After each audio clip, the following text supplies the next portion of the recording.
ఎప్పుడు డిసెంబర్ 22 అంటే ఈ రోజున తమిళనాడులోని ఈరోడ్ అనేటువంటి ఊర్లో జన్మించారు.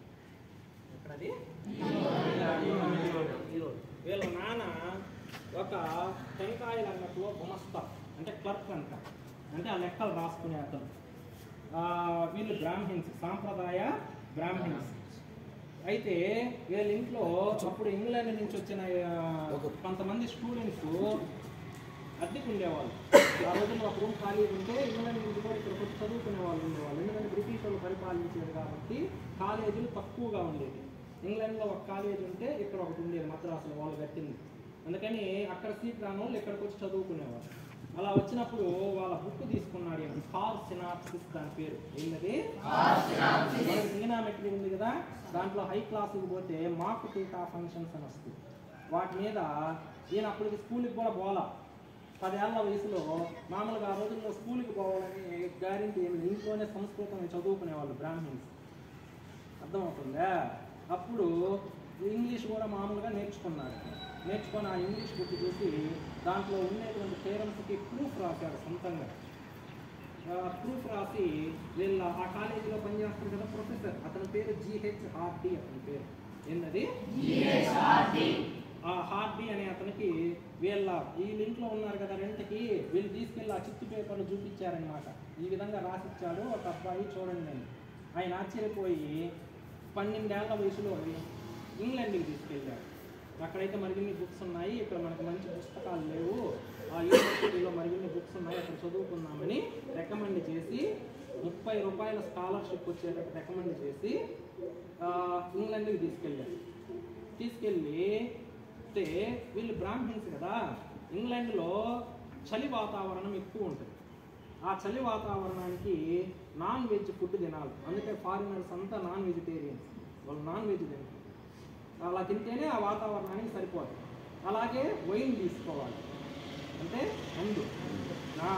అందుకని మనకి ఫారిన్లో ఈ క్రికెట్ మ్యాచ్లు జరిగేటప్పుడు కూడా వాళ్ళు పబ్లిక్గా స్టేడియంలో ముందు తాగుతుంది బీర్, అంటే వాళ్ళ దేశంలో అది అలౌడ్. వీళ్ళకి బ్రాహ్మిన్స్ కాబట్టి వీళ్ళకి అలవాట్లు లేవు. లేకపోవడం వల్ల ఈయనకి టీబీ అనేటువంటి వ్యాధి వచ్చింది అక్కడి వాతావరణం వల్ల, దగ్గు. తర్వాత మళ్ళీ ఇండియాకి తిరిగి వచ్చాడు. తిరిగి వచ్చాక ఈయన చెన్నైలో ఒక హాస్పిటల్లో, ఆ రోజుల్లో టీబీ వచ్చిన వాళ్ళకి సరైన వైద్య సౌకర్యాలు లేవు. ఎందుకంటే జనాల్లో ఒక మూఢనమ్మకం ఉండేది, మనం వీళ్ళని ట్రీట్ అంటే వీళ్ళకి చూస్తే డాక్టర్ కూడా భయం, మాకు వసద్దేమో అనేది భయంగా ఉంది ఆ రోజుల్లో. అంటే దాని గురించి పరిశోధన లేదు విస్తృతంగా. ఈ కానగ చెట్ల కింద మంచాలు వేసి పడుకోబెట్టేసేవాళ్ళు అంతే. కానగ చెట్టు కింద ఉంటే టీబీ నయం అవుద్ది అని అప్పుడు నమ్మకం. దానికి మందులు లేవు అప్పుడు. ఉంటే ఆ GH హార్డీ వల్ల అతను వచ్చాడు, కారు వేసుకొని వచ్చాడు. వచ్చాక ఆయన కారు మామూలుగా ఉంటే కారు కనబడద్దు కదా, కారు నెంబర్ చూశాడు ఈయన. ఆ కారు మీద ఎంత ఉందంటే 1729 అనేటువంటి నెంబర్ ఉంది. ఏముంది? ఆ నెంబర్ చూసి మామూలుగా మాట్లాడేది ఎలా ఉంది ఏంది, సరే మెడిసిన్ తీసుకో ఓకే అన్నాడు. సరే ఇంక పోతున్నాను అన్నప్పుడు, సార్ మీ కారు నెంబర్ స్పెషాలిటీ ఏందో మీకు తెలుసా అని అడిగారు. 1729కి ఏముందిలే స్పెషాలిటీ ఏం చెప్తే, ఏముంది లేదు నార్మల్ ఆర్డినరీ నెంబరే కదా అని చెప్పాడు. కాదు సార్, అది 2 నెంబర్ల యొక్క క్యూబ్గా రాయొచ్చు. 1 క్యూబ్ + 12 క్యూబ్ 9 క్యూబ్ + 10 క్యూబ్ అలా రాయగలిగే చిన్న నెంబర్ సార్, మిగతా ఏ నెంబర్లో నాకు రాయలేమని ఆ మంచం మీద ఉండేటువంటి స్థితిలో కూడా వాళ్ళ ప్రొఫెసర్కి ఆ నెంబర్ యొక్క స్పెషాలిటీ చెప్పారు. సో ఆయన గౌరవార్థంగా ఆ నెంబర్ని మనము రామానుజన్, ఏ నెంబర్ అది? 1729. గుర్తుపెట్టుకోవాలి, కాంపిటేటివ్ ఎగ్జామ్లో కూడా వస్తుంటుంది. ఎలా రాయొచ్చు దాన్ని? 1 క్యూబ్ + 12 క్యూబ్ లేదా 9 క్యూబ్ + 10 క్యూబ్, అలా 2 రకాలుగా రాయగలిగేటువంటి చిన్న నెంబర్. అంతకు ముందున్న నెంబర్లో నాకు రాయలేము 2 రకాల క్యూబులుగా. సో అప్పటి ఆ స్థితిలో కూడా ఆయన ఆ నెంబర్ యొక్క స్పెషాలిటీ వాళ్ళ ప్రొఫెసర్కి చెప్పి ఆశ్చర్యపరిచాడు. అప్పటి నుంచి ఆయన గౌరవార్థం దాన్ని రామానుజన్ నెంబర్ అనే పేరుతో పిలుస్తుంది. తర్వాత 2012లో ఈయన 125th 125 ఏళ్ళు అవుద్ది ఈయన పుట్టేప్పటికి. అయితే తర్వాత ఈయన కనిపెట్టినవన్నీ పెద్దగా పరిశోధన జరగల. ఈ 2012లో భారత ప్రభుత్వం ఇంగ్లాండ్ నుంచి ఒక బుక్ అందుకునింది.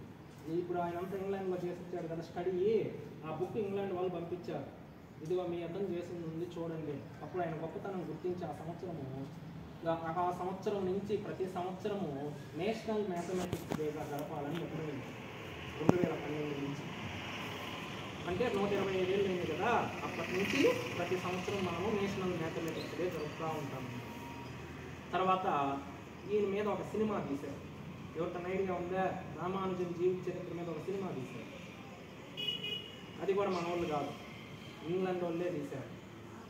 ఏదంటే ఏ మ్యాన్ హూ నోస్ ఇన్ఫినిటీ. ఏంటంటే పేరు అనే సినిమా తీశారు. యూట్యూబ్లో కూడా ఉంది, ఇంటికి వెళ్ళి చూసుకునే వాళ్ళు చూడవచ్చు, ఇంగ్లీష్లో ఉంటుంది. ఆయన జీవిత చరిత్ర మీద ఒక 1 అవర్ చిన్న సినిమా తీశారు. సో అంతటి గొప్పతనం. తర్వాత భారత ప్రభుత్వం వీళ్ళ ఫ్యామిలీకి వీళ్ళ సేవలు గుర్తించి వీళ్ళ చిన్నాన్న కొడుకు ఒక అతను ఉంటే అతనికి అదేది గౌరవార్థము పెన్షన్ ఏదో మంజూరు చేసింది 2012 నుంచి. తర్వాత ఒక స్టాంపు రిలీజ్ చేసింది, రామానుజన్ పోస్ట్ మీద అతికిస్తాం కదా, ఆ స్టాంపు రిలీజ్ చేసింది. అది ఈయన యొక్క గొప్పతనం. తర్వాత హై క్లాస్ అయిపోయే కొన్ని కనిపెట్టిన థియరమ్స్, పై వాల్యూ ఉంది కదా, పై వాల్యూ ఎండ్ కాదు, 22/7 డివైడ్ చేసుకుంటా ఉంటే ఎండ్ కాదు, అలా వస్తూ ఉంటుంది అన్నమాట. ఆ రోజుల్లోనే 300 స్థానాలు గుర్తుపెట్టుకున్నాడు. 3.14 తర్వాత ఎన్ని అంకెలు, 300 అంకెలు కంప్యూటర్ లేని రోజుల్లో సొంతంగా మైండ్లో గుర్తుపెట్టుకున్నాడు. డివైడ్ చేసుకుంటా పోతే ఇది వస్తుంది అని దాన్ని గుర్తుపెట్టేసుకుంటారు. అంతటి మెమరీ పవర్. అయితే మిగతా సబ్జెక్టుల్లో అంత నాలెడ్జ్ లేకపోవడం వల్ల ఈయన ఎక్కువ చదువులు చదవలేదు.